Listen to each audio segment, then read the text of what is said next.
Right, we're live. We didn't need all 6 minutes of that, but it's pretty fun. Welcome back. I Oh, need Xirtus, a Army. good There you time to go. queue up on that, man. AI butts. Anyways, the scientific world is going. The whole archaeology, and I'm sure like the academic and the Flint Dibbles of the world are just pulling their hair out right now with all the attention that this is getting from on the internet from these scientists who've done these radar scans and satellite scans and whatnot, and have been collecting evidence for structures or voids or some kind beneath the Giza plateau, potentially Right, something and much older than the pyramids, that the pyramids were built on top of, either to cover over or like an or ancient just site. part of a larger functioning system, right? Lots of people having theses that the pyramids themselves are not tombs, but have some sort of functionality. And if there are like massive structures or other parts below, could be like the engineering rooms, like the plumbing, the inner workings of what it is potentially. But it's that there's been several different groups, whether they're finding new cavities within the pyramids themselves, and then this SAR scan, and then it brings up also the past work of Carmen Bolter, rest in peace, but she was a Egyptologist out of the University of Calgary, where I live, coincidentally. Shout out But Canada. she was responsible for the Pyramid Code on Netflix there several years back.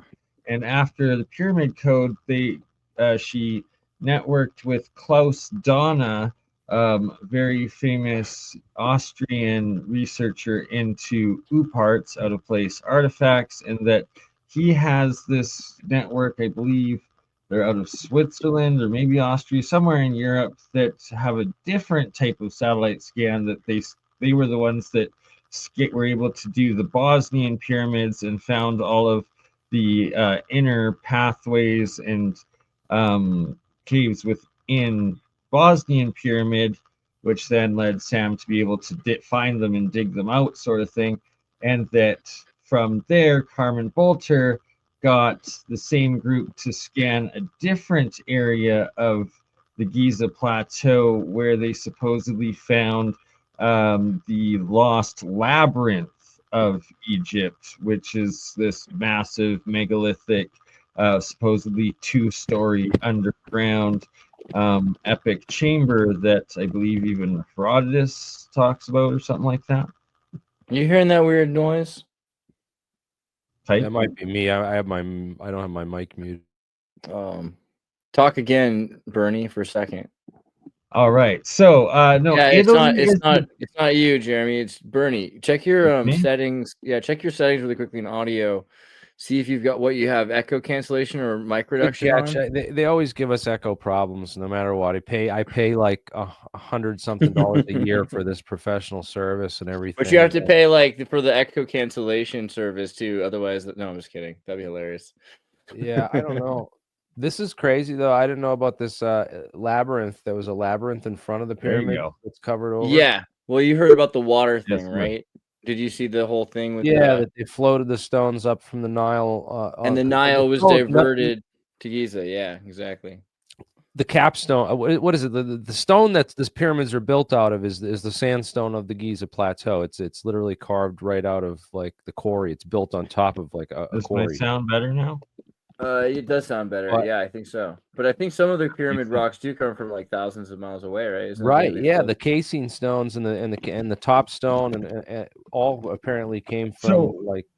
What I bring up with like all the research I've done into the like megalithics and what is the polygonal megalithic structures, it seems that a lot of it is geopolymer.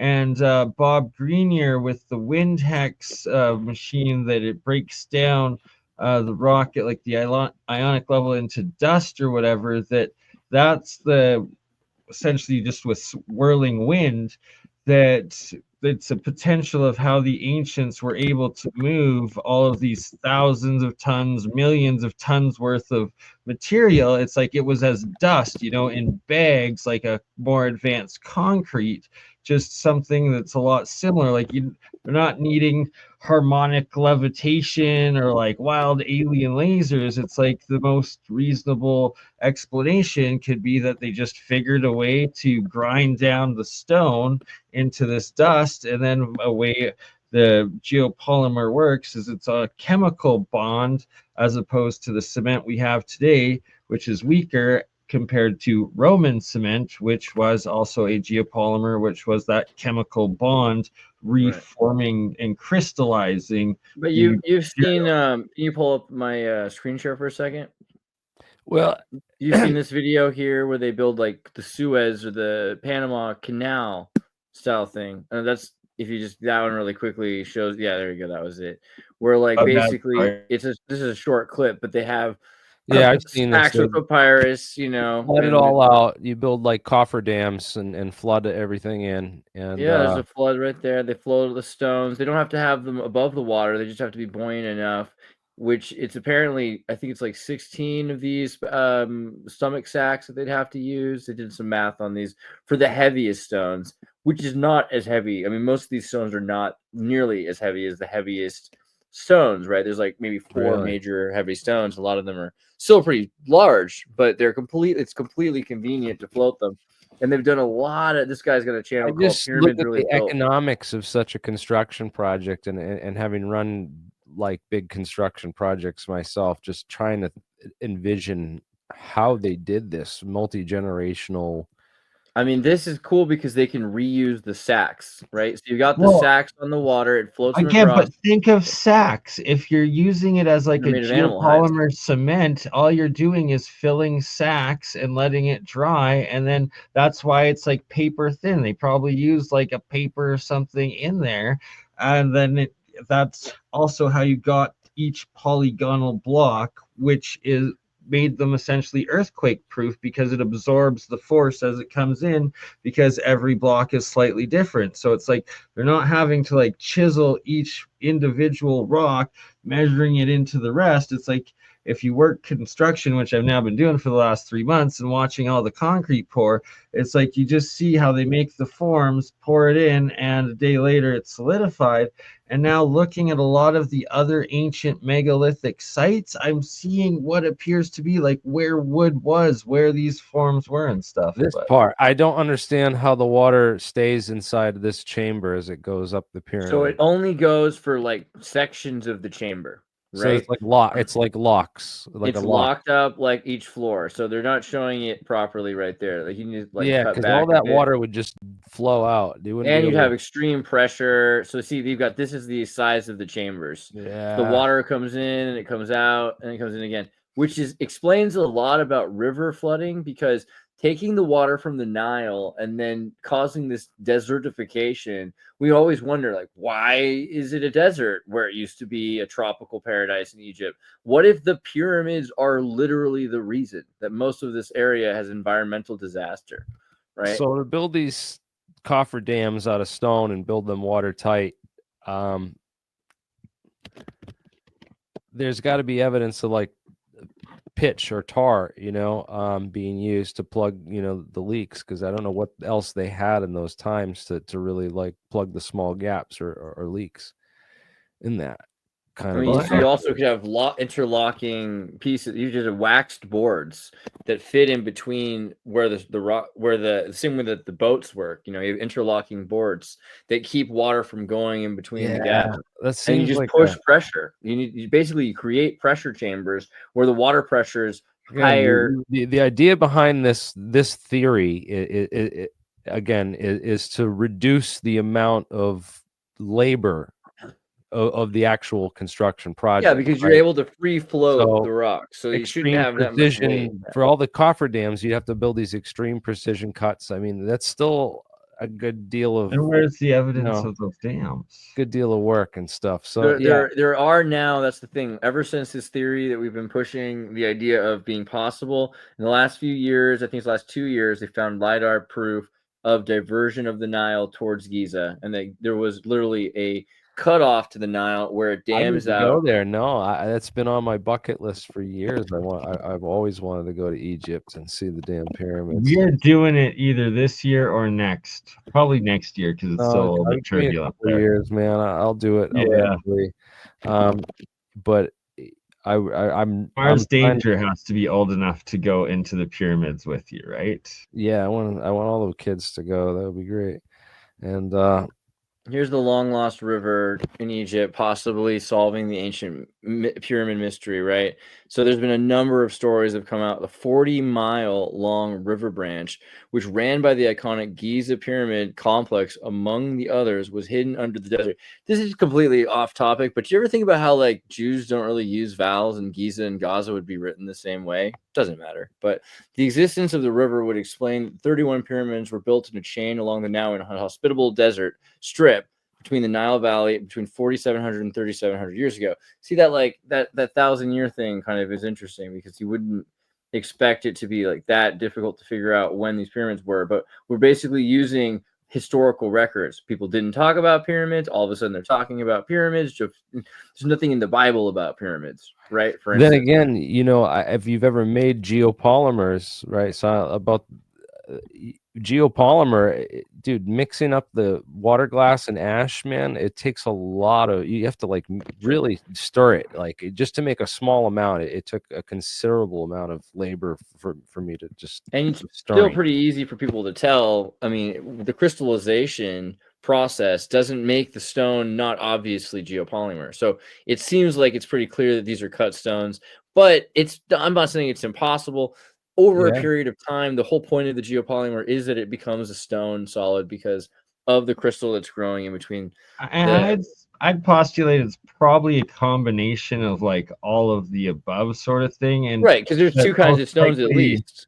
Yeah, the like casing the stones and sandstone was probably the ones that were like that, and then like the basalt more likely probably wasn't geopolymer, right? Like those were massive. Like how did they found them in quarries, right, where they had stopped cutting them, sort of thing. Well, yeah, so it's about 1,000 kilometers away, right? I mean, I mix a concrete. If I mix concrete, I use a concrete tub and a hoe, right, or like a shovel. That's like the easiest way. You tip it on an angle, you pour. You know, I wonder if there was another. I wonder how they made concrete back in the day. And you know, all we have is Vesuvius ash from one of. I think it could be a natural accident that's discovered. Right? So, like Phoenicians and Greeks, they had great in Mediterranean. They had great accidental concrete because you were in the process of smashing stones and using water to wash away things. Something was created often with a mixture of shale, clay sediment, the water that's from the river, and seashells, right? Seashells even being broken up. And this created natural geopolymers that I'm sure that sailors started to recognize, and they started to make on purpose. They obviously, there's concretions that occur naturally all over the place. There's all kinds of stones that occur on the beach, you know, or in other locations, which are, you know, basically, you know, they when they recovered all these cannons and stuff off the bottom of the ocean, all these artifacts and old guns and stuff that are pulled up from the ocean after like 300 years, they're all covered in concrete, like a naturally forming concrete that just naturally occurs in the salt water with certain elements. So I'm sure they studied this, you know, because it seems to me like there's a lot more to the science of, you know, how rocks are formed and how to make artificial rocks than we. And we seem to find geopolymers around pyramids generally, right? Like Bosnian pyramid has crazy ceramic geopolymers that are, you know, the entire thing is coated with at one point. So it doesn't seem too unlikely that this is something that happens. I think Fukushima, that was another one I wanted to bring up earlier, is the Fukushima pyramid with the UFO sightings. Isn't there a effort underway to actually... So they're actually digging into this pyramid now and uncovering it, right? The Bosnian pyramids, and there's actually 3 of them together. They're trying really hard, but the government keeps actually making it harder for them because it's a UNESCO heritage site already for something that happened way more recently. There's like Bosnian kings that like decided to settle on top of the pyramid at some point, like halfway up it. So they're like, well, you have to be careful not to disturb the Bosnian kings UNESCO site. Yeah. So they have to go like dig around underneath from another side to get into that part of the. But yeah, they're doing incredibly good, which is great because like they're into conservation. Imagine if that's the only entrance into the site, and that's where they built the camp on purpose. Well, that's the other thing. Is that This is the front of the main pyramid. Yeah. That's the back of it. Oh, and this is the scan that I was talking about. Oh, it's a heart shape. Klaus Donna's team did, and that right, but this it's like amazing. each colored path, red, white. And you know what? The Shermers and the Mick Wests of the world hate this kind of stuff because they like to think that they know history and we have facts and really understand our history and we can trust academics and the mainstream narrative of things. True. And this stuff just flips that whole narrative on its head. If we have like ancient structures under the pyramids, that would change everything. And you know, again, we have to look forward to actual excavation or right. So my understanding here, this scan was done by like this new type of technology, and it's like there's hundreds of meters of differences between all of them, and the blue ones represent these water channels, and that Samir was able from these scans to know where to dig into the pyramid, and then these are some of the under pyramid actual aquifers that they dug into. And how big are these? Like 400 kilometers straight, or like 400 meters on either side directly in, and they go straight across. This is the other thing, is we haven't dug them all out yet because there's a number. There's like they connect not just across the pyramids, but from one pyramid to another pyramid. Like all of the pyramids are connected, and they're filled with. You can see the inside of this stuff. It looks like river stones and things, like that have filled up the inside, which is crazy because it's pretty particular. Actually, so you the thing with the okay, so like Sengun was wanted to also pull up. Let me when you get a second, I'm gonna no, I haven't even screen presented yet. Don't worry, you got time. Here, okay, I got it. So if you go to Japan in Fukushima in the 60s and in the 80s and right, you said there's UFO sightings around these pyramids. Totally. And there, so here, pull up my screen for a second there. Sorry, I'm trying, but I got them. It's all right. Take your time. I just think it's kind of interesting here. This is this rural Japanese town is a UFO hotspot. Look at the shape of this mountain that's in the middle of Japan. How much higher it is. Yo, look at how at the base of it there appears to be what looks like terraces too, right? Like a spiraling thing. Let me go to a further picture here. This is the thing that they have all these pictures of things like this from the 70s of Bell UFOs, and there are tons of stories here, which is ironically, Fukushima. Like in 2010, we know it for the nuclear meltdown. So it makes a kind of weird sense that there would have been UFO sightings here, before that. I feel like anything that happens with nuclear is like a Ninja Turtles space-time movie. It's always going to be sci-fi. Right, and like that's but one here, of the look, doesn't it remind you of the Bosnian confirmed by whistleblowers, right? Like even like John Brandenburg being like, "Man, I've heard so many stories. Everything's related to the nukes and nuclear technology." Japanese and UFOs show up. Japanese people hate being the center of controversy. For the most part, you're not going to have too many Japanese people that want to have these like embarrassing stories that will shame their family. Because people will be like, "Oh my God, you're crazy! You saw a UFO, you're crazy." So for this guy in the 60s and 70s, you have dishonored your whole family. You know what I mean? Like that's really not their vibe. They don't want to do that. Yeah. So for these guys to be like, "I saw this stuff," talks about UFOs going to the moon, coming from the moon, and like taking princesses and stuff like, and like their paintings have like UFOs in them and stuff. It's wild. So there's a lot of weird stuff here. I just wanted to show it off because if you go ever to Fukushima, you have to go to the UFO museum, and it's like they straight up have a museum about all the UFOs that they've seen in Ino village under Fukushima. This guy made a video about it. I was trying to find here's the museum here. If you want to go, just remember this is the building you're looking for. If you ever go to Fukushima, got to go see the UFO museum. All right. Okay. Good deal. There's a UFO museum in Fukushima. Right? Yeah. And it's been there for way longer than the nuclear power plant. That's the thing. It's just like, what is this place? All right. Okay. Plus the pyramid. The fact that they're everywhere, that these This like is Japan's nuclear Area disaster 51. It's got to be near there. You know, they This is needed the it, power. yeah. They needed the power, so they, you know, for something. It's crazy, That's man. interesting. Good to know. But every country's got one. You know what UK's Area 51 is called? Is it Scotland or which one is it? Porton Down. Porton Down. Down. Okay, yeah. Porton Down. Yeah.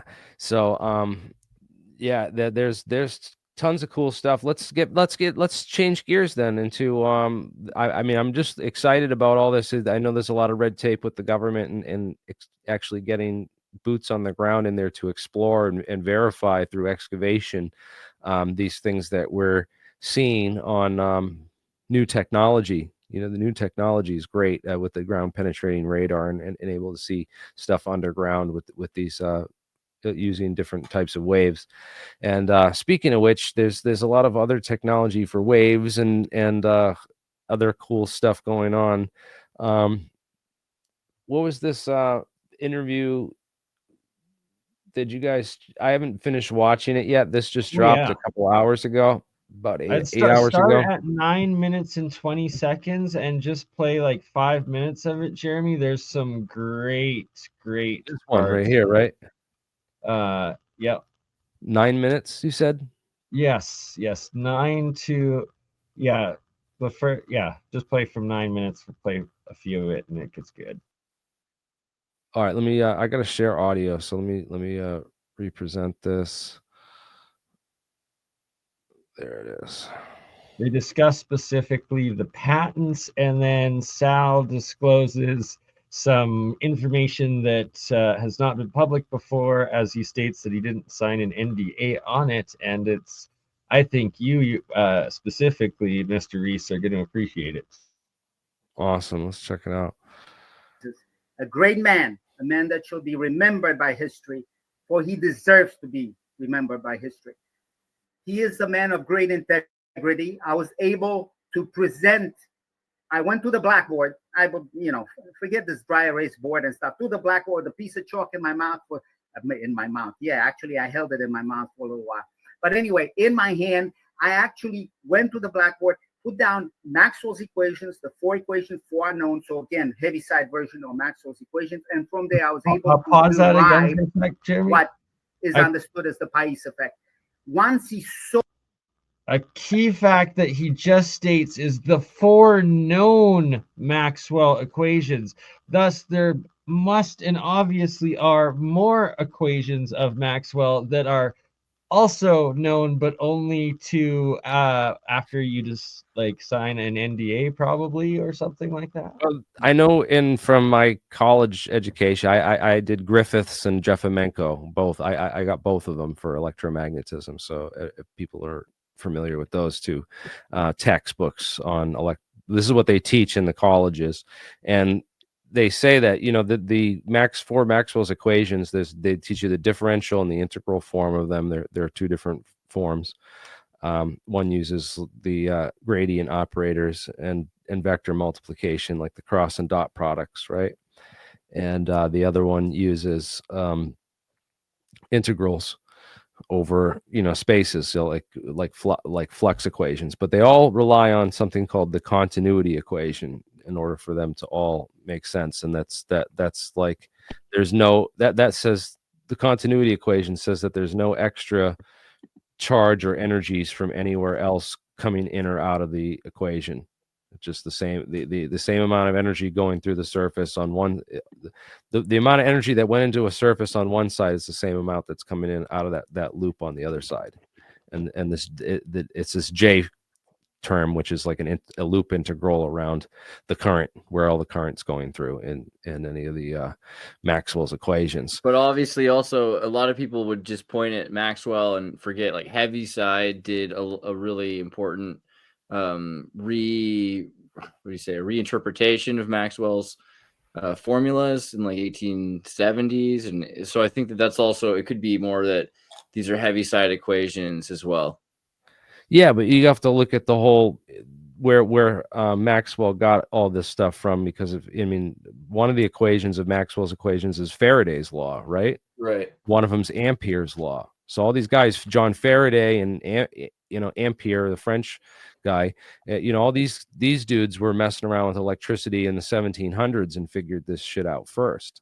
And they just kind of wrote down their interpretation of this all. And then Maxwell came along and said, well, if we just, kind of say everything's this vector fields, and we use this formalism, the formalism of vector fields, then we kind of get around this problem. And then that led to like tensor, tensor calculus, because it's like, oh, well, there's these things called tensors where each vector is there's a vector at every point in the equation, and it's a different value at every point, right? That's kind of like so that led to a lot of the calculus was essential for like building all this framework, like the understanding the differentials in space and the relation between space and time, because it's relativistic what's going on with the charges, and how moving a charge through space creates a magnetic field just by simply just transporting the charge. It's a relativistic effect. So there's definitely, like he said, it goes back to 1895. Yeah, so this is like understanding Maxwell's equations has gotten us a lot of engineering. We do a lot of our, all our engineers that currently work for all these companies are building stuff with that math. So right? It works. I watched these two AIs discuss Maxwell's equations and free energy the other day, and it blew my mind when they brought up that part of Maxwell's missing equations was that he fully believed in what they called the ether then, and in a couple minutes here, Sal Pius calls it like quantum something, some new technical term, but says they're essentially the same. But the two AIs were saying that the key part of Maxwell's whole system was connecting electric fields and magnetism together through the ether, and that he was using the ether and had equations with the ether. Sorry, kind of choked on my words there, but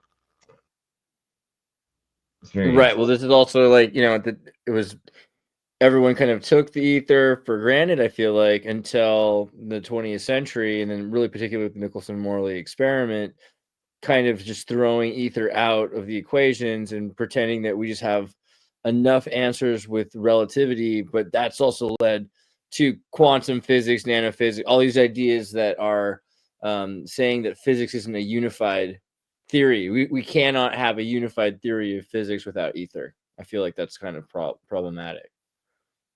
And what they replaced with dark energy and dark matter. It's all right, because the same thing. Yeah, it's another term for it. All right, I'll shut up, and you want to play a little bit more, Jerry? Well, another thing I'll talk about that is worth mentioning is something called the retarded time.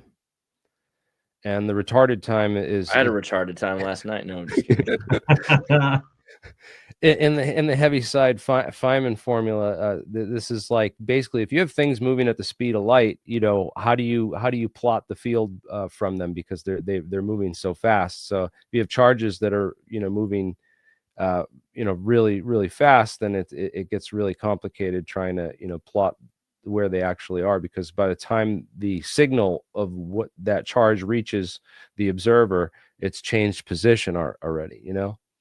So, and that position change and the time it takes for that, it's like we're just seeing the light from the sun 8 minutes ago. So we're on 8-minute retarded time. That's basically how it goes. But anyways, yeah. There we are. Ask you this, but You're just answering it. Keep going. Keep The going. Don't let me stop you. the third arch in the triarchy of sentience. Remember, the first two arches really are based on, let's say, unlimited computing power coupled with vector databases. So we're talking about in such a way that the computer or the AI agent no longer has the ability, or rather restricted ability, to hallucinate. But the third arch culminates in what I think would be the transition from a regular AI agent to possibly an artificial general intelligence agent with adaptive prompt, targeted prompt engineering, quite possibly singularity level could be achieved. But anyway, I'm not going to drive it there. What I will drive it at is if the AI agent is able to generate an original concept, preferably in physics, then can be experimentally verified, validated against known data. That particular AI agent, in my opinion, has, if not developed, achieved a certain level of sentience. So I do believe AGI at that particular level is considerable. AGI status. So you're not Again, allowed an original physical concept. Oh, You're I not think the allowed video to use jumped ahead of AI it, Jeremy. because you think like China's going to steal the secrets because the AI is learning, or just more because of its can become sentient, or both? You know, he was really getting into. I jumped ahead of time. That's what I did. Yeah, you're right. Okay. Let's go back to this stuff is wild right here. How many years we're on Earth in the air or in the water? Even as a private citizen, because of EQ, I could not answer that. We're not Okay. I here thought I had to a big enough educate question. nor enlighten the enemy. Okay. Ashton, you and I have seen certain papers, have understood certain things. Just because we have not seen levitating craft in some unknown, unforeseen hangar, does not mean we do not understand the physics. Correct?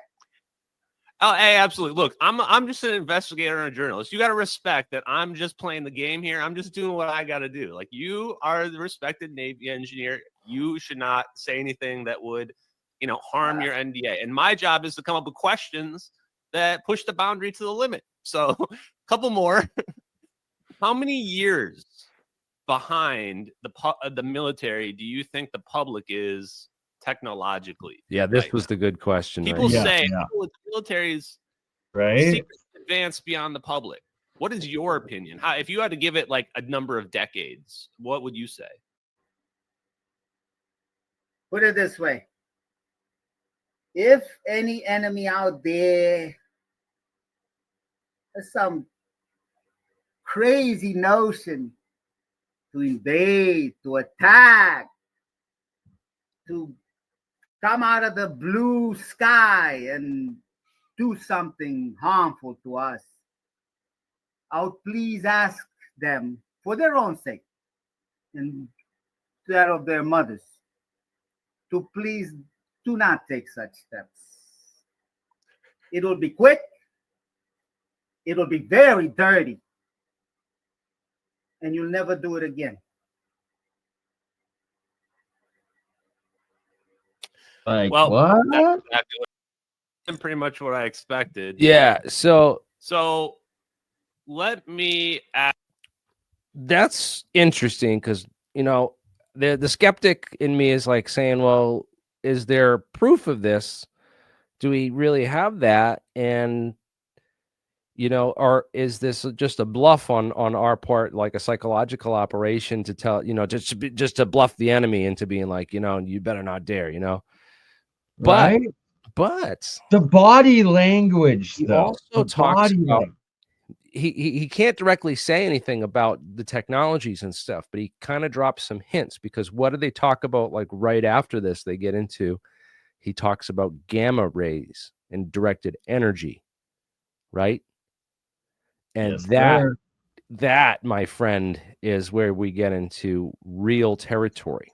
Yeah. Look, I mean, Yeah, could take it interpret it however you want, man. You know what I'm saying? A lot of people are gonna yeah, those EM, right? The weapons, and then it's like it kind of verifies, goes along with Eric Hecker's like story experience and research, as well as Dutch Sense's in tracking these things on the radar and stuff. It's interesting, right? well, there's this thing, and I'll probably get banned for talk. This is probably one of the reasons, you know, my channel's so shadow banned is because we know about classified stuff, and we're not afraid to just put it out there and talk about it openly on the stream, you know. Right, but it doesn't exist. So yeah, right? No, well, it doesn't officially, especially if you go and read the official articles on these things, you know. So here's the Wikipedia page on what you can look up for the official very bad science, as they call it. You know, of course, none of this is real, right? It couldn't be. It couldn't possibly be that, you know, in order to get the H-bomb reaction to work in the H-bombs, they needed to make a gamma ray mirror. And if you can make a gamma ray mirror, you can make a gamma ray laser, because how do you make a laser? You take your lasing material and you put a mirrors on both ends, and you put a dot for the light to escape, and all the light trapped in between the two mirrors goes into phase from quantum mechanics, right? And so that's what they call lasing, or light amplification by the stimulated emission of radiation. So you're stimulating that cavity in order to emit radiation in a phased output, right? So the same idea in this hafnium controversy, right, is that, well, where did all the hafnium go, and what is it about this hafnium?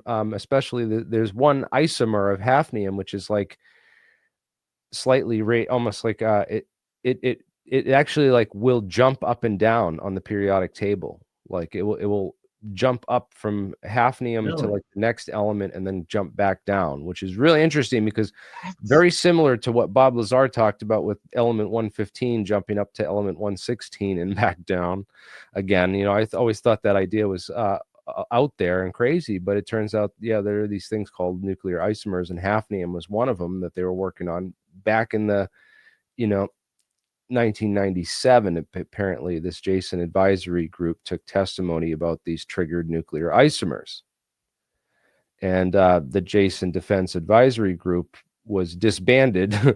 They started taking this whole group apart shortly, you know, after that. This used to be, the Jasons used to be like the top scientific advisors for DARPA and the military back in the day, you know. And they knew all. If you want, you know, to really read about the real classified stuff, look into the Jasons and the Jason group, because those scientists worked on the cream of the crop, you know, on this deep technology dive stuff. You know, I don't care about what Dark Journalist thinks about mystery schools and all that nonsense. I watched all his stuff, but he doesn't understand or know the physics and the physics community and the community that's really based around all this stuff. I do. Sal might have mentioned that group or hinted towards that group as being the one that he had the interview with about his patents. Oh yeah. This is knowing all this stuff behind the scenes. You can connect a lot more dots than Sal would like you to, and then the people that he works for would like you to be able to connect. Because yeah, this is the where these, because a lot of those people are still alive from the Jason group, right? They didn't just they disbanded the whole group, and they lost the federal grant and the funding and all that stuff, right? But those scientists, a lot of them are still alive. They didn't just go away, right? And they just went private.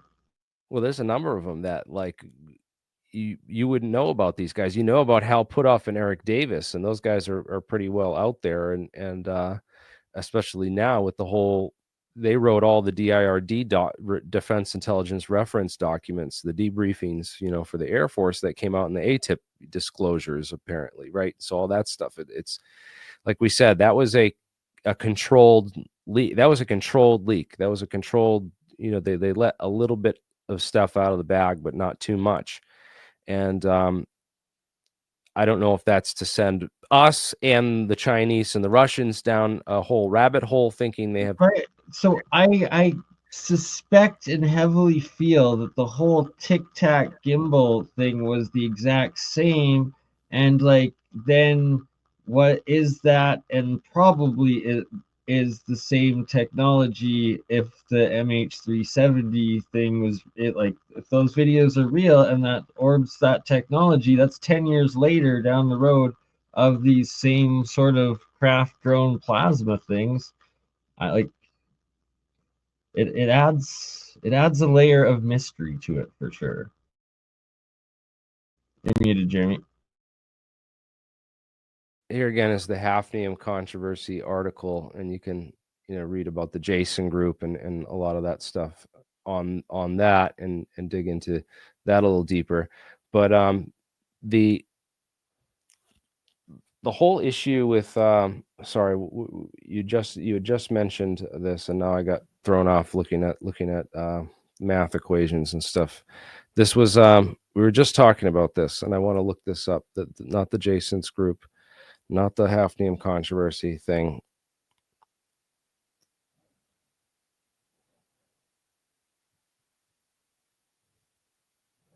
Sorry, what were you? Do you remember what you just mentioned? I was just gonna go look this up, and now I can't. It slipped the tongue. I have to go rewind the stream. And right. What did we just mention? So Sal talked, not that group. I feel like I just got mind erased and neuralized, dude. Like you're talking about Lazar and the Jason group, and no, we're talking about Sal and this something about Sal's patents. Patents and what the year that they had the conversations with this group.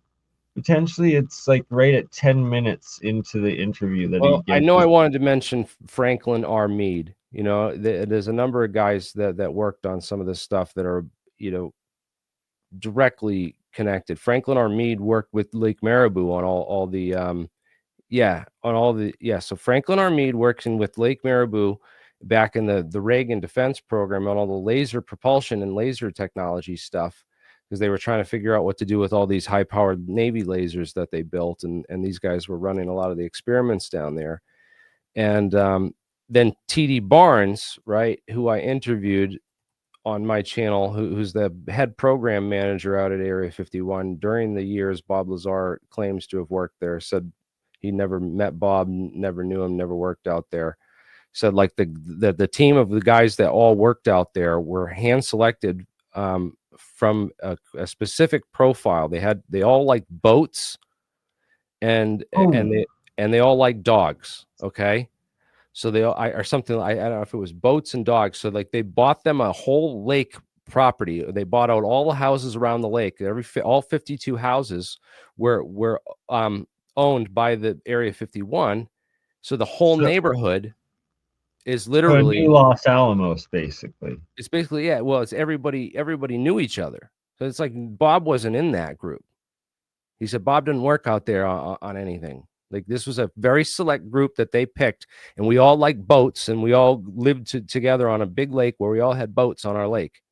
And that's the way they hooked us up, so that we had, you have all the friends and all the fun you ever want. Why are you going to talk to anybody else outside? And no one's allowed in that neighborhood. And the guy on the very end is all whacking hut houses, for security, with cameras. A very small group, and we ain't in it. Yeah, exactly. He said, I would know. This is how it operated. And he's the guy that actually worked out there on all the stuff. He's, talks about how after. Yeah, I would love to interview him again in person, man. He's a wealth of knowledge and stuff. But his whole opinion on the Tic Tac, and I asked him this, is that the Tic Tac is these lasers technology that they're spoofing, so they can project anything. If they can project the ball of light, you just stretch that out, and what do you have? A pill, right?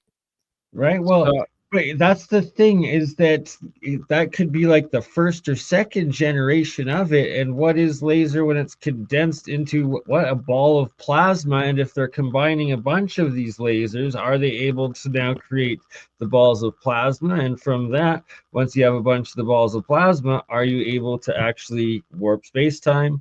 Apparently, Bingo. Sal and Ashton believe so, and it was very, very telling. And I've brought this point up myself several times lately when talking about Sal, but for him to actually say it today in the interview of how the Navy also has the Air Force and is the top of the line of the technology development. Yes, and they're the ones who built all the lasers.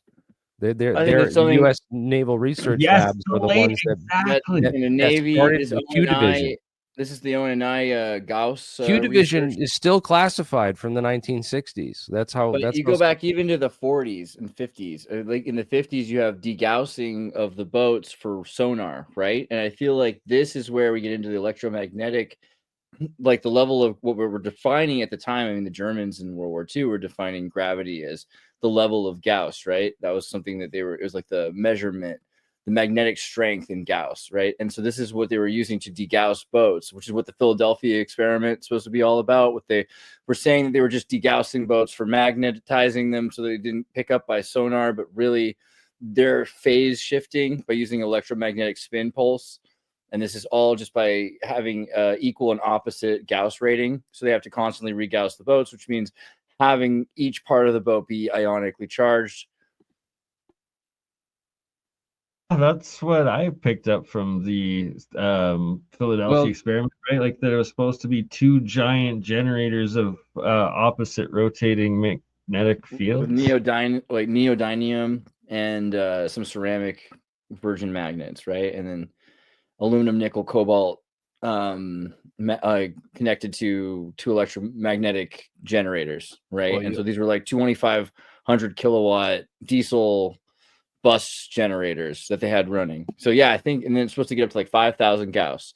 So if they can continually pulse the 5,000 Gauss, then they can remove the spin state, or they can rearrange the spin state, and this would allow for the object to be in multiple phase that's shift. the next level. Yes, that's. But people don't understand where we're at and where the aircraft that we have, the top secret aircraft where we're currently building, have the last generation of that, which is just blasting the air so that it supercavitates, so that Right. you can fly through it at hypersonic. This is how you get past like Laser Mach burn 4 a or 5. vacuum, you vacuum right in front of the craft, so you're going into the vacuum, so there's no drag on the air. Yes, because you're burning the exactly. air off. And that was reported on. Brett Tingley did this awesome article on the War Zone back in 2020, and this was completely overshadowed by a whole bunch of other nonsense. Go back up for a second there. Show that those there, right there. Look at this right here. And so I think this black spot in the front of the craft, that's kind of what we're talking about, is where the nose diameter is. There's some sort of a laser weapon, but it's really being used just to burn off the oxygen to make a vacuum. That's what we're. To create plasma. Well, you see, the interesting thing is that with the torpedoes is they have like a little nozzle in the front of the torpedo on the supercavitating torpedoes, and it like blasts some of the backdraft forward like a little bit, and that apparently is enough to do it. And on the supercavitating torpedoes for water, you know.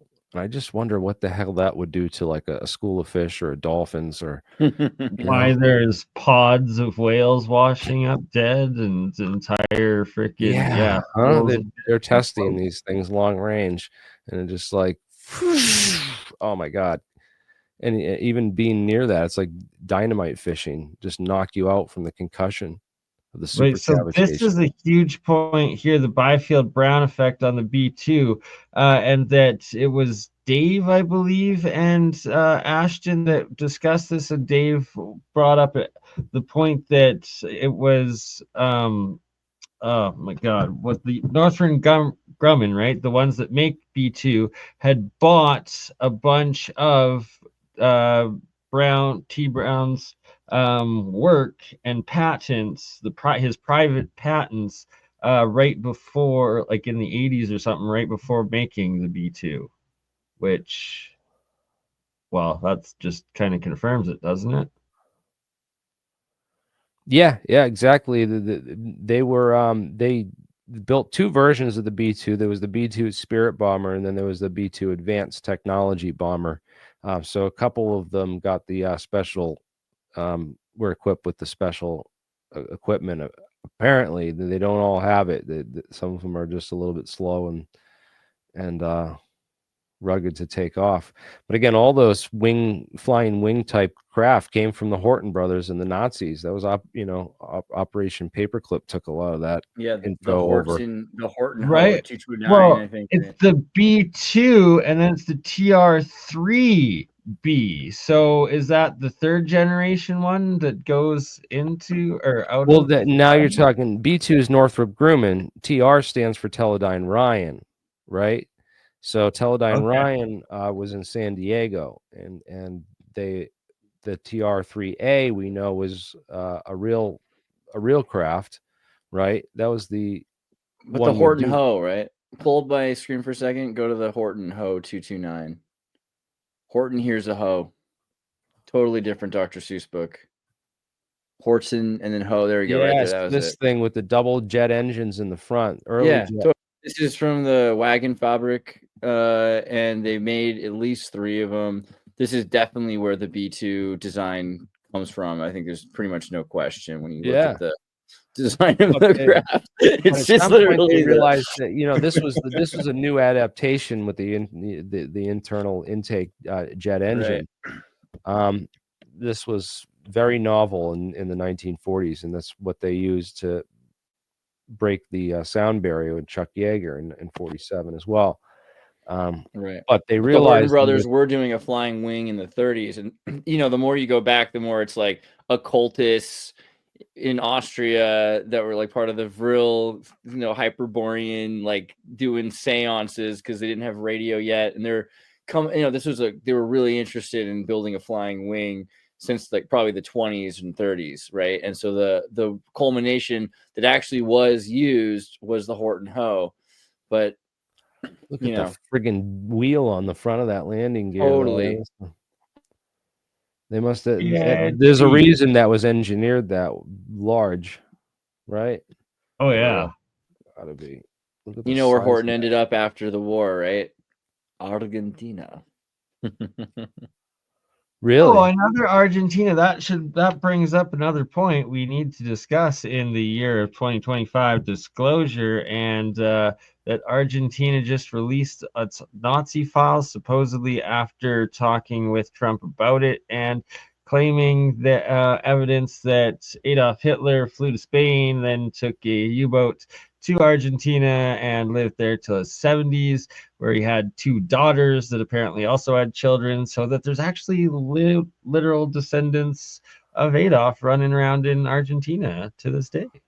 Oh, my uncle Adolf lives in the Right, mountains in Argentina. Yeah, there's a whole bunch of German towns down in Argentina. Yeah, El Boson is where Horton ended up. Let me show you a couple things really quickly. Go back to my page for 1 second, just for 30 seconds. I gotta the Horton H1. So here's the H1 from 33. Okay, so 1933, and it looks like a paper airplane, but you can see like a glider, right? It's freaking great. It's the one-wing glider. It can run without an engine. It is a glider, but it also has an engine, which is what's cool about it. Then, if you go on further, the H1B. So the H1B continued on. This is what led to the 229 eventually. But then you look at some of the variants, and then you've got like the this is the Argentina 34. Okay, so this was designed in Argentina in El Boson above Bariloche, which is where they have the Atomic Research Center and the they have like a hydroelectric water plant, and they have their first fusion reactor, right? So it looks like another one's mating with it. Jesus. This is from 1930, 1950, 1960, 1957 is the 37. Now look at the front of it. Remember what you were talking about a minute ago? Yeah. Bingo. There's the nose cone. Right on the front of one of these one-wing planes. And they continued on. Here's the 38. So these are all Argentina. 41. That metal spike. You can see the Argentina flag on the side of it. These are all in Argentina. Wow, wee-wah. Yeah, they made some cool stuff. And so people were always saying, hey, the Nike Pole 9 with the Rotax engine. There's all kinds of places around the world where UFO sightings are huge. And Argentina, El Argentina is one Bosón, of them. one of the biggest ones. And it's interesting because like they have plenty of reason for that. Yeah, and like apparently like the areas where the Germans were well known for out in the mountains is where a lot of the UFO sightings are seen, specifically do one they town where there's like a factory or something. They yeah, have and to have also with energy. machining. In fact, yeah, how do they get the machining out there to do all this? They must have. So you bring crazy. submarines, you bring stuff to the coast, you bring it through the lakes, and at the lakes, that's the thing. A lot of these sightings are crafts flying out of the lake, out of Lake Pucón and out of Lake Bariloche, right? There's even weird like islands that move around in some of these lakes. What's the Rio Tranquilo? I think is another one. Jeremy. You should have your screen up because you know how to spell these places, and you can give us a tour. And I just gotta say, shout out Angela Merkel as #1 suspect of Hitler's like daughter or granddaughter, because like I completely forgot like when there was the Q rumors. One of the Q rumors was like Angela Merkel is Hitler's daughter or something like that. And it's like, what? Could it be? Is our reality that much of kabuki theater? And like, what? Anyways, I'm sure. Merkel has a property in Paraguay right next to San Bernardino. San Bernardino, Paraguay, I'll pull that up as well, is a place where the Nazis were, and there's no extradition in Paraguay. It's also George Bush and Nestle are their only neighbors, you know what I mean, that have like huge oil reserves. But then there's the Iguazu power plant, the hydroelectric, Itapu Dam. I'll pull all this up in a second. And then El Bosón, Argentina, UFOs. Let me see that really quickly. UFO sightings in Argentina. Boom, right here. So let's just here. Let me just show you. Okay. So first off, this is let me show you the El Bosón. This is where UFOs seem to come out of. Notice the pyramid-like kind of mountain. It's kind of a little chiller than your average, but you see some interesting points right there. Lines, right. Let me go back to how far do I have to go here? Pucón. Here's Pucón. Pucón. This is the symbol for Pucón, which it's literally a water underneath a volcano. It's what they're trying to. I'm seeing some. I'm seeing a lot. I've seen a Mario Brothers mushroom from like. No, it's a triangle craft with waves coming out the back.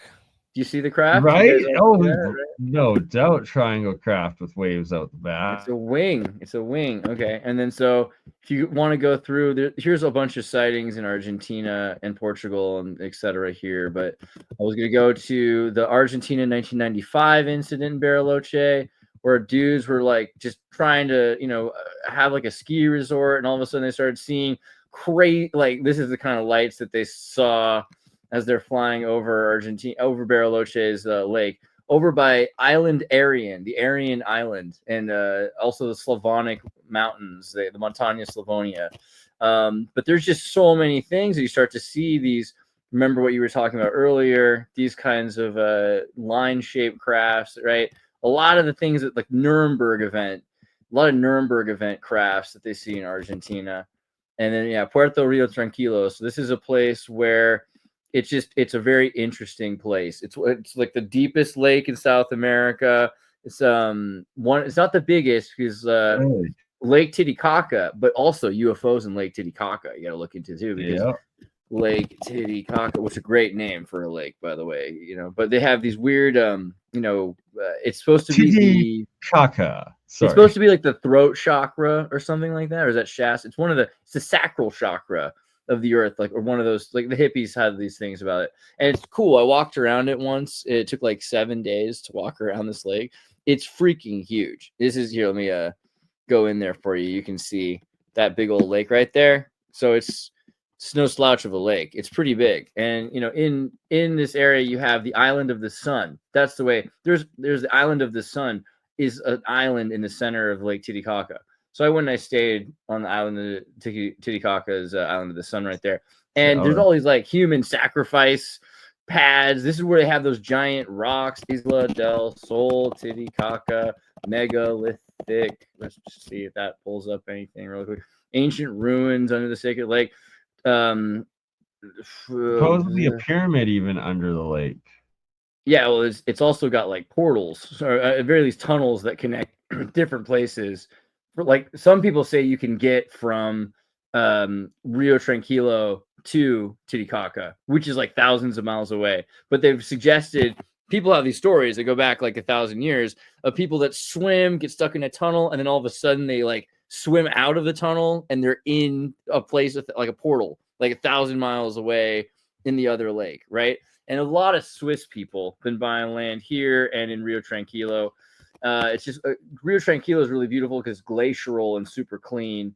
Titicaca is getting cleaner, and you see a lot of like quinoa growing in the hills, but it's still, it looks like a feudal village. There's like peasants that live there all the time, but there's tons of UFO sightings there as well. So, I mean, you could also do the Atacama Desert. The Atacama Desert's kind of like the Roswell, and there's no ozone above Chile, which is weird for a lot of reasons, but it helps with their giant observatories.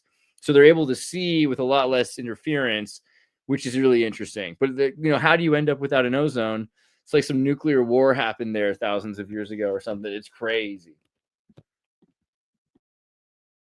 I mean, for a people obsessed with a flying Frisbee disc that looks like a spider. Right? And why have so many, like the UFOs used to always be discs and cigar shape, and now it's like it's always orbs or triangles and supposedly jellies. I don't know about that one, but UFOs over Iguazu Falls. Similar events occurred in 1911, then in 1950s, 1890s. Oh well, I'm just reading about it really quick. I don't think I have any good pictures to share with you, really, but just I can at least show you the Itaipu Dam. Okay, so Itaipu Dam is a hydroelectric power plant that 40 to 60% of South America gets all of its power. The entire continent gets all of its power from this one hydroelectric dam.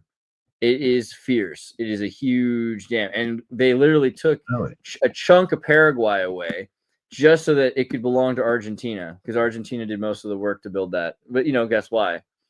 Who was in charge of Argentina at the time? Freemasons with Perón and their connection to the Nazis, which is interesting because the Nazis have been connected with the Vatican, and the Vatican betrayed them to work with the CIA. Pope Pius XIII. So they built this giant dam in South America with the help of Mercedes-Benz. This is how they found Eichmann, right? And this is the whole thing when they brought him to Israel for his show trial. But this whole area is the golden triangle of South America, because you have Paraguay, Brazil, Argentina, and even I think Uruguay. I don't know if Uruguay is quite on the same river path, but there's a point there where all of these places intersect, where all the borders are, and there's a river between them all. So the river's like out of bounds. There seems to be a thread with people always say, oh well, there's no UFOs anywhere else in the world that we see except for like in the Americas. I mean, there's a couple of cases in Brazil and Argentina, around Argentina actually.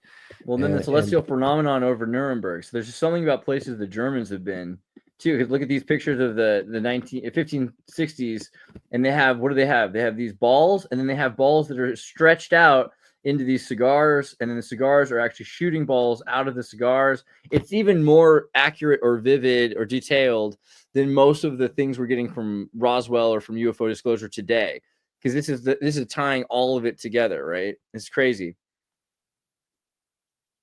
Sure, right? It's like it goes back so far back.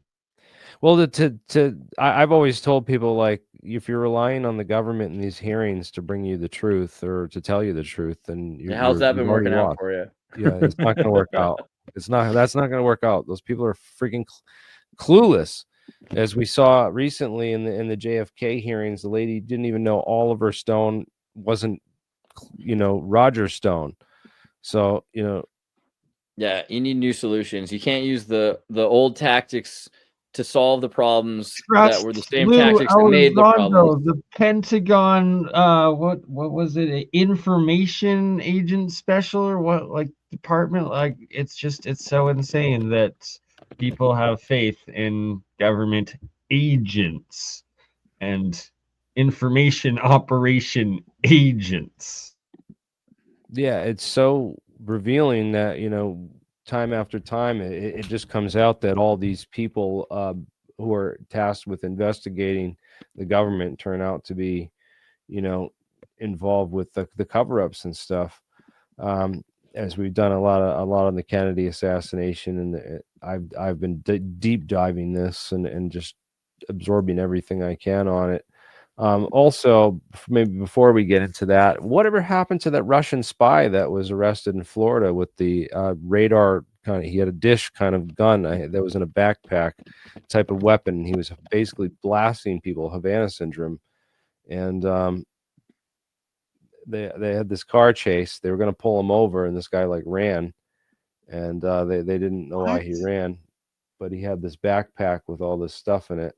Oh, I can't believe this Never ended up seen on the this. news. This is crazy. You never seen this or heard about this? No, No, of there course is not. this crazy. And Wow. he's trying to. We never really get a look at the device, you know, because I've been trying to like FOIA the arrest records or anything. If it's all classified, they won't let you look at this.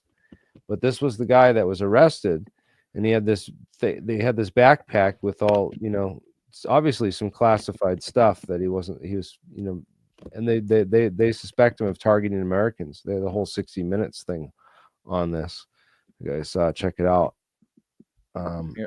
Also, we're so a lot of people say that Hitler had to leave Argentina because too many Italian communists and the Catholic Church, so he ended up in Paraguay. So then there is all these stories about Paraguayan UFOs over San Bernardino, and so there's a lot of pictures of UFOs from San Bernardino. And they call them ovnis, OVNIS, right? Here's like another example right over Asuncion. You can see, you know, some of the pictures there.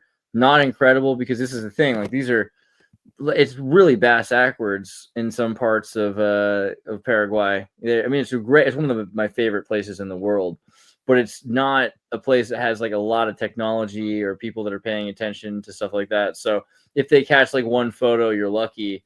And for the most part, it's like the CIA and the Peace Corps and the Freemasons are keeping that place going. But yeah, if you look into ovnis in 2009, 2021, there's just all of these pictures of cigar-shaped crafts and of fast-moving lights. And there's a whole thing with the U.S. Space Force investigating in Paraguay and San Bernardino in 2021. You know, there's a lot of different things about that, which I think are interesting, just because Paraguay is where everyone goes to make a deal. If the North Korean dictator wants to drink scotch from any country that's embargoed North Korea from buying scotch, he has to buy it through Paraguay. Paraguay is the wash for, you know, if you want to buy Cuban cigars, or if you want to, you know, any country that's not allowed to do a deal directly through each other, they use Paraguay. And Paraguay is a great moneymaker for the Bush family and people like it. For that reason. So it's the craziest people. There's no extradition out of Paraguay. Another reason why Merkel has her property there. Yeah, I mean, I don't want to blow it up too big because I love that place. But yeah, it's like, yeah, it's Sounds kind of like we need a trip to Paraguay and a private property. Yeah, Yeah, and that's the thing. man. Most of it is private property. That's what's crazy, you know. Like, oh, I remember one time I'm in the middle of Paraguay, in the middle of like the mud and nowhere on a bus, and I drive by a giant warehouse the size of an airport that has hundreds of Hummers and Rolls Royces and fancy cars just coming out of the thing, and they're being brought in and out. And it's like, what is this? Like, there's no roads here. Who wants these fancy? Like, what's even happening? But they're probably Yeah. they bring them through there and they sell them to, like, you know, North Korea, again, like places where they're not allowed to buy them. That's usually what it's for. Wow.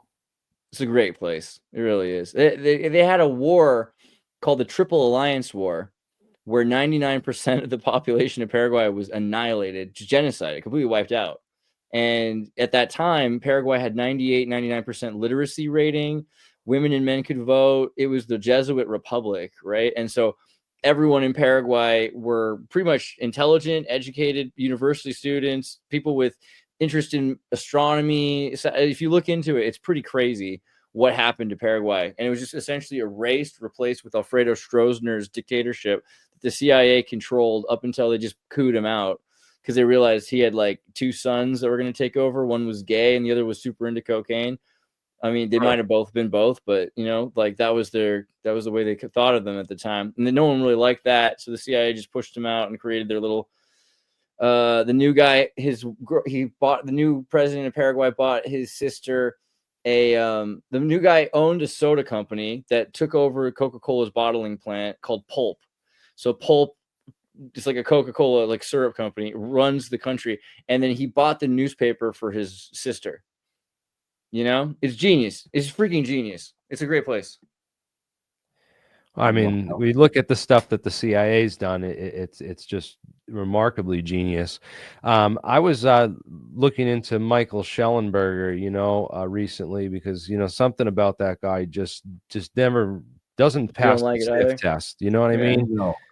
He looks And- like a character from Planet of the Apes. I know Roseanne got in trouble for saying that, but I think it's still true. No, but this guy literally, if you don't know who he is, he works as this media guy who's anti-censorship apparently, and which is a joke. I met him a couple of times at Timcast. He is from California in like he's like from San Francisco, right? Yeah. You've met him at Timcast, huh? Yeah. Yeah, he like ran this whole hearing, the last UFO hearing with Jeremy Corbell. It was like him and Jeremy Corbell. And then Jeremy Corbell's even accusing him of being an agent. Oh my! What? Which is like if Corbell accuses you of being an agent, then you Like- gotta have problems. Yikes. But yeah. So Michael Schellenberger, apparently he went to UCSC. He went to University of California, Santa Cruz. His father was CIA. You know that? Surprise! Surprise! Amazing. Daddy Crazy. CIA. You know, there's a lot of these career CIA people that have children who they change the last name, and then they end up in media. But this guy has. And I don't hate. I'm not saying I hate him or anything like that. By the way, Say yes to an interview and secretly invite Jeremy. Yes, get him on, man. I would love to, know more about this guy, but it doesn't tell any, about his personal life. It doesn't tell, it doesn't say anything about his father on here on the Wikipedia article, which is, very suspicious. But you look into it and who his dad is. He's CIA.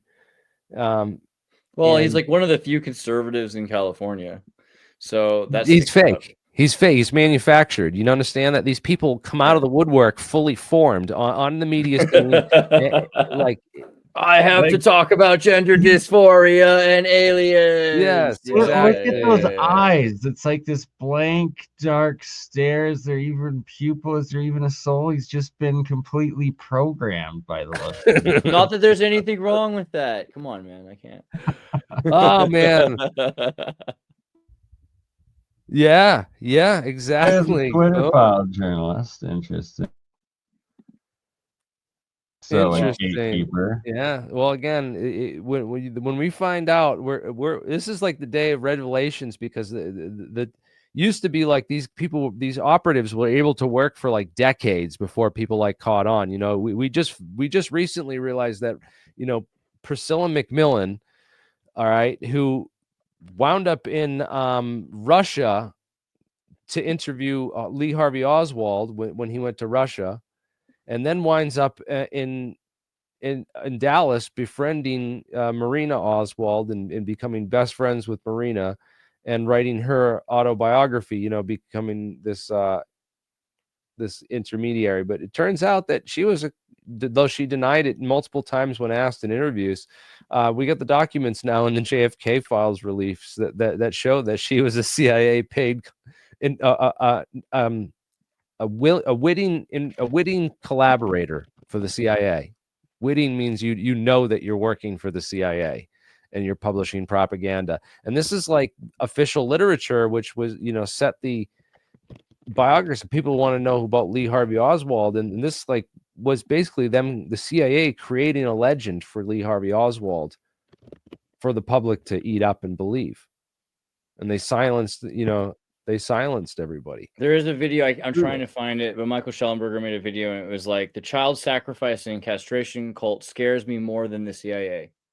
That was literally one of his videos. I just thought that was kind of interesting. Dude, the CIA scare me. One of the things I've been digging into is the signal men, right? There was this umbrella man, and he's standing right next to, he was this dark complected man who's right there by the presidential limousine. He was waving up until a second before this is right before the shot that hit JFK in the throat is fired. This is right about when it's fired, because this is Abraham Zapruder, right? And this is the Stemmons Freeway sign. So we know from the Zapruder film that as soon as they emerge from behind the Stemmons Freeway sign, we can see the edge of the umbrella man's umbrella, and this man. And these two characters are extremely suspicious, as are the three yellow markings where the shots. There are three yellow markings on the curb painted the night before the assassination. Beverly Oliver was standing right on top The of kill one, zone. and They got literally painted the kill zone on They them. literally painted it for the timing of the shots. They painted for there to be a kill zone, and this guy sits down immediately after the motorcade goes by and the shots were fired. This guy just sits down and he's fiddling with something. Look at, he's not just sitting down; he's sitting down and fiddling with both arms behind his back in this photo. I don't know if you can see that, but he's got both of his arms behind his back, fiddling with something behind his back, tucked into his back. The other pictures we have of this guy that I've put together, he sits down right next to the umbrella man who folds up in his umbrella and they sit down calmly and just look at the situation. This guy's looking over towards the grassy knoll. This guy's looking at all the cops and everyone coming up on Houston and Elm Street, following the motorcade, right? I've been doing a deep dive into who these guys are, these tramps and whatnot, because the Wikipedia article says that Tramp A is Dan Carswell, but Dan Carswell was actually, if you look up the whole history of Dan Carswell in the CIA, that was a cover name that David Lamar Christ used when he got arrested in Cuba and spent 3 years in a Cuban prison. And those documents came out in the JFK files too. So anyone in the mainstream media tells you nothing's in there and it's all boring stuff, just don't understand jack about any of it. But you can see that the pictures in those documents of David Lamar Christ, and it's clearly not this Tramp A fellow. And plus, this guy just got arrested in Cuba. His wife and kids were like freaking out the entire time he was gone, and he just got reunited with them in, I think, like September of 1963. He was in prison from like 1960 to 1963 in Cuba.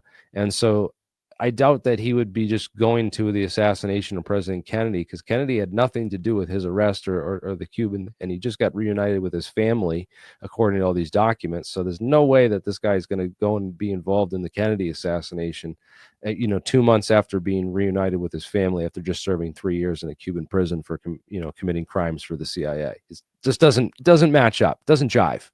And it's not him. It's clearly not him. Look at the little slits for eyes.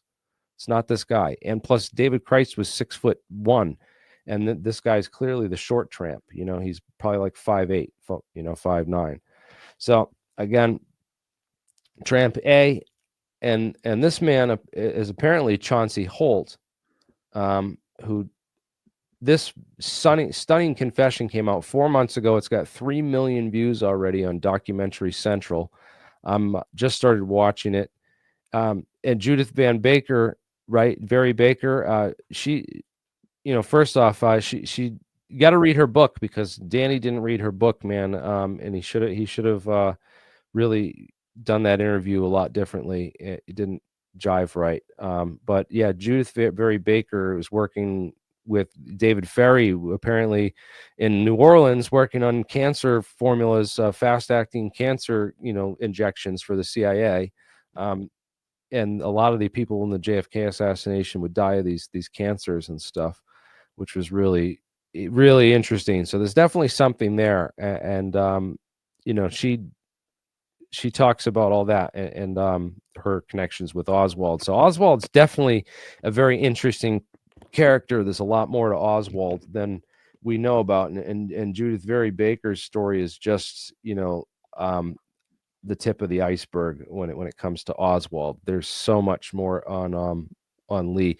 So Judith Berry Baker, of course, was Oswald's girlfriend when he was in New Orleans. And while Oswald is in New Orleans, he's working with Ferry and in Guy Bannister's office. Guy Bannister is the FBI agent who created the X-Files. So all this JFK stuff is deeply connected to the UFO file stuff through these key individuals who come up in the assassination, just in the research. And what's really disturbing is that the people that they have in these hearings going before, Jeff Morley and Jim Eugenio and also even Mark Robert, these guys are excellent researchers. They dove into the JFK stuff, do great research and stuff, but they're afraid to connect it with the UFO file stuff because of stigma. And they don't want everything's connected. It's so crazy. Every single thing is, it's like, because the CIA and cocaine, I don't know, everything was connected. You had dolphins. I mean, like Sasquatch is connected to JFK. And that's where they miss out, because they really. I think Sasquatch is the one thing not connected to JFK. No. I've seen things about Sasquatch being connected to, like, in the 70,000 page documents. Bigfoot is in the documents. That's where we're at with this. Okay, I want to see those files. Basically, most of it's not even about JFK. That's where we're at with it. Okay, exactly. Well, if you look at the what's popular and trending on Twitter and stuff these days, is there's a real huge rise in popularity of the theories that that the Jewish state of Israel was behind the assassination of Kennedy. I even went to my local store. I joke around with people at the stores about, hey, that why the CIA killed Kennedy? It's because it didn't help with Ruben. No, but Ruben Juan Batista in Cuba, right? There's ties to Israel and the mafia through that. So the creation of the state of Israel is also tied to Cuba and the Bay of Pigs. So yeah, it's everywhere you go. It's also World War II, because Hitler was exterminating the Jews and kicked them all out of Europe and everything. Totally. A lot of them fled, so they didn't have a home. And so, like, the part of the creation of the state of Israel was to, like, give these displaced Jews a home after World War II, and so that's all connected. The Nazi, but the crazy thing is the Nazis and the fascists were behind all this stuff. There's so much connections in the JFK assassination to these fascist, groups and organizations and people, right? But yet the popular, they're successfully blaming the state of Israel, because Anslinger was connected to this one spy at Reuben Ephron and had multiple other, Anslinger had a bunch of connections to Israel, and they're trying to say Anslinger ran this CIA within the CIA, and that it was Israel that was behind this assassination. But really, there's just as many connections to the UFO stuff as there is, to any of that stuff. But it's just crazy, because then you're having all this hate speech, taking over the narrative on Twitter recently, and it's really I think it's just another layer of the onion that they add to sort of discredit so that it. nobody takes a bite. You don't take a bite of the apple because it's layered in onion layers, right?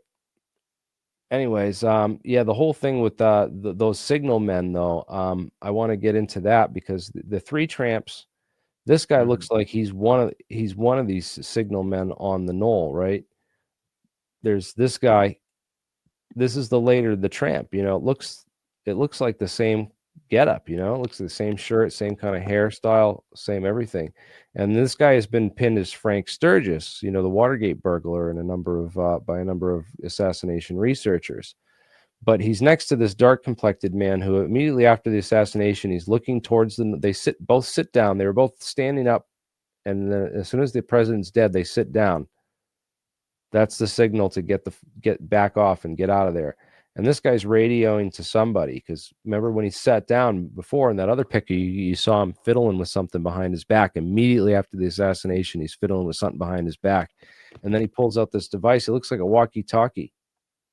And he's looking towards the knoll on the walkie-talkie, which is, always been super curious about who this umbrella man and this guy walking right up to Kennedy's car, waving at him as he goes by. And then, so a number of researchers have think that this man, the dark complected Cuban man, was a guy named Felipe Vidal Santiago. And as you can see at that nose, you know, it really does look like it could be him. And this other complected man, I don't know Roy Hargraves' height, but it does look like it could be a match for Roy Hargraves, although much more sunken cheeks, as you see in the this whole where's the other graphic that I had of this guy? He has much more sunken cheeks. You see, if that's Roy Hargraves. But these guys were arrested in a train car back in the train yard behind the grassy knoll after the assassination. What? There were about 11 people that were arrested by the Dallas cops in Dealey Plaza. 11 people. And a number of them have been identified as, this guy, I think that Tramp A is Jerry Hemming. Jerry Hemming set up this whole organization called Interpen, which was the International Penetration Force. And they trained under this guy named Carl Jenkins out in the Everglades and down in Florida for these assassinations. And so these guys show up in Dallas, paint these curbs, and have signal men out there, on the deal right in front of the Stemmons Freeway sign with a walkie-talkie. And then like a whole bunch of these dudes were arrested in Dealey Plaza. There's 5 of them that were actually photographed that we've identified, right? So these are the 5 that we've identified as being operatives that were in Dealey Plazas. The 3 tramps that were arrested in the train yard behind, and then these 2 signal men that were out in front. And that's like the key evidence we have in all the tapes of this. I'm sure there's other tapes, because there's other videos and other stuff that were apparently exist in the evidence record that are still classified. If that evidence can come out, then that would really help us piece together, like, were there other agents from Interpen or Operation 40 or Alpha 66 there all those groups are very much related and connected to this Operation Mongoose, which was like this assassination squad that was set up to kill Castro. And when they couldn't get through to Castro and Kennedy was in the way. Couldn't kill a foreign president, so they killed their own. Right. And they had a patsy ready to go that was being, basically handled by these a number of CIA people that we've connected them to, with this patsy, Lee Harvey Oswald, who's again connected to, gets a job at D. Harold Bird's warehouse. D. Harold Bird is the guy who the Charles Cabell, the mayor of Dallas, his brother set up the Bay of Pigs operation, was fired by Kennedy. So all these people in Dallas hated Kennedy, and it's the perfect city to have this operation go down and set it all up. But apparently, what I'm learning is that, when they arrested these guys in Dealey Plaza, they had to get their men out.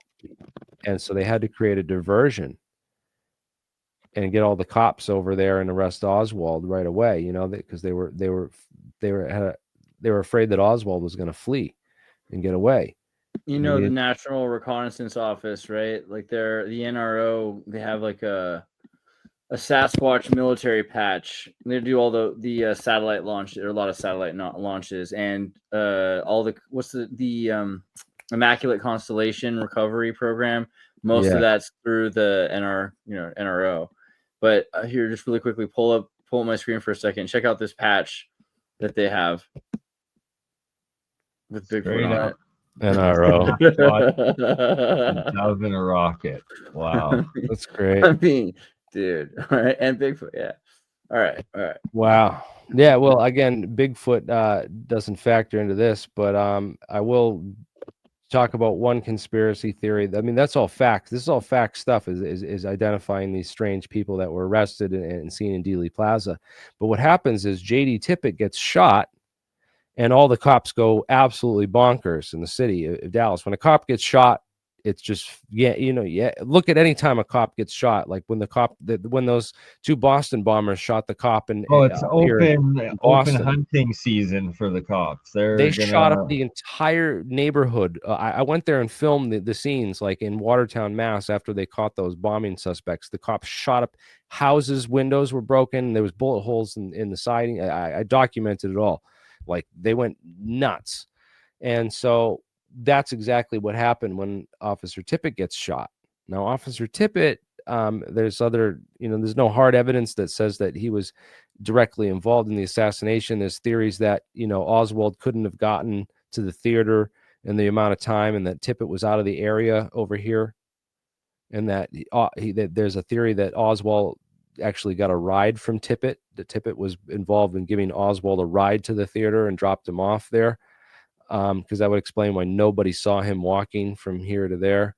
Although they're saying also that he took all these back neighborhoods to avoid people seeing him. But it's a weird spot by this baseball field over where Tippett was shot. But apparently that created the distraction because for them to get the men out of the Dallas police office, because there was no record for that for years. And then one showed up with these names of these three vagrants who to fit the official story on who those three tramps were. But those guys were released sometime after Tippett was shot, when everyone rushed to get to the theater and try to find the cop killer, Oswald. Right. So perfect diversion. And again, Carl Jenkins is still alive. If we could get him to testify to Congress, that would be, he might have some, he might be one of the few people left in the Kennedy assassination with some information to share, because I don't think we're going to get the truth out of Ruth Payne ever. Ruth Payne is literally the whole reason that Oswald got the opportunity in the building, if you believe the official story. None of that would have happened without Ruth Payne, this do-gooder Quaker woman whose father